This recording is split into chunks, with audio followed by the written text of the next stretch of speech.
एक बार की बात है। एक गांव में दो व्यापारी रहते थे। उन दोनों की कमाई लगभग एक समान थी। लेकिन एक व्यापारी अपनी हर समस्या के लिए भगवान को उलाना देता था कि सारी समस्याएं आपने मुझे क्यों दे दी। जबकि दूसरा व्यापारी हर बात के लिए ईश्वर का शुक्रिया अदा करता था कि आपने मुझे इतना अच्छा परिवार और रहने को घर दिया। जबकि कुछ लोगों के पास यह भी नहीं होता। वह किसी भी समस्या के आने पर उसका समाधान कैसे करना है यह सोचता ना कि ईश्वर को उलाना देता। ऐसे ही दोनों का जीवन गुजर रहा था। कुछ समय पश्चात उन दोनों की मृत्यु हो गई और दोनों भगवान के पास पहुंचे कि तुम दोनों अपने अगले जन्म में पिछले जन्म की कौन सी समस्या का हल करवाना चाहते हो और क्यों। तब पहला व्यापारी कहने लगा कि प्रभु, पिछले जन्म में मेरे पास जितना धन होता था उससे मेरा गुजारा बहुत मुश्किल से चलता था। कभी पत्नी घर खर्च और अपनी जरूरतों के लिए पैसे मांगती रहती थी, कभी बच्चे पढ़ाई और मौज मस्ती के लिए पैसे मांगते थे, और कभी मेरी वृद्ध माँ अपनी दवाइयों और दान पुण्य के लिए धन मांगती थी।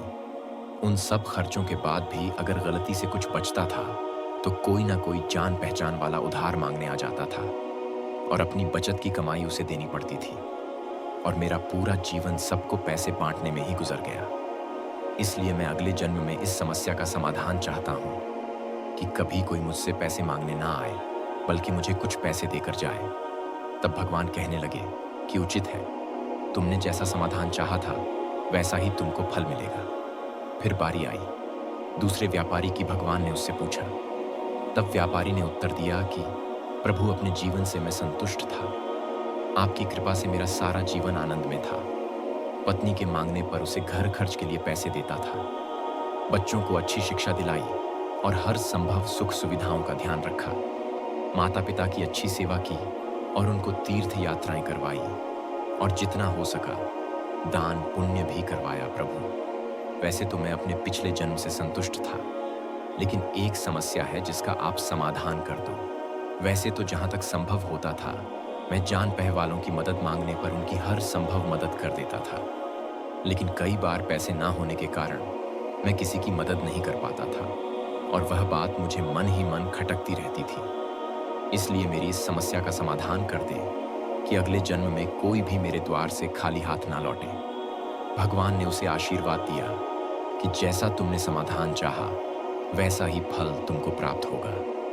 अगले जन्म में पहला व्यापारी नगर का सबसे बड़ा भिखारी बन गया, क्योंकि वह भगवान जी यही मांगा कि मुझे कोई लेकर ना जाए, बल्कि मुझे देखकर जाए, इसीलिए उसको भिखारी बना दिया। जबकि दूसरा आदमी यह मांगा कि मेरे द्वार से कोई खाली हाथ ना जाए, इसलिए उसे नगर का सबसे बड़ा व्यापारी बना दिया। भगवान ने उसे आशीर्वाद दिया कि जैसा तुमने समाधान चाहा वैसा ही फल तुमको प्राप्त होगा। दोस्तों, यह छोटी सी कहानी हमें समझाती है कि समस्याएं दोनों व्यक्तियों की समान थी, लेकिन एक के जीवन के प्रति नजरिया सकारात्मक था और दूसरे का नकारात्मक। इसलिए कहते हैं कि सारा खेल सोच का है।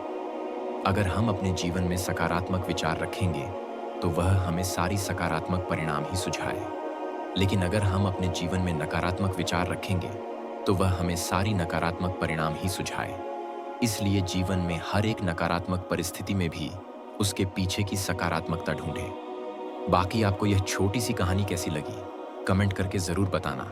और अगर आप यह कहानी और लोगों तक पहुंचाना चाहते हैं तो इसे शेयर करना। बाकी मैं मिलता हूं दूसरी वीडियो में, तब तक के लिए जय श्री राम।